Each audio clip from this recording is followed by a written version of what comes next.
দুইটা ভয়ঙ্কর পাপের কথা বলে দেই।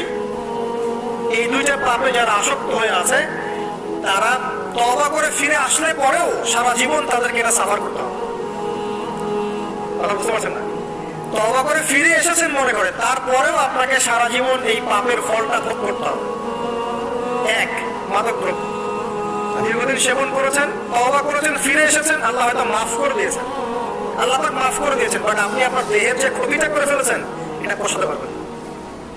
এক নাম্বার। দুই, তখন আপনি যদি বিয়ে করেন, আপনি স্ত্রীকে সন্তুষ্ট করতে পারবেন না। হ্যাঁ।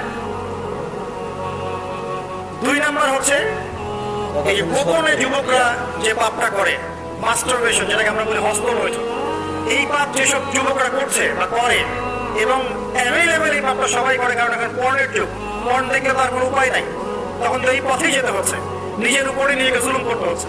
যারা হস্তমৈথুন অভ্যস্ত হয়ে গেছে, এরা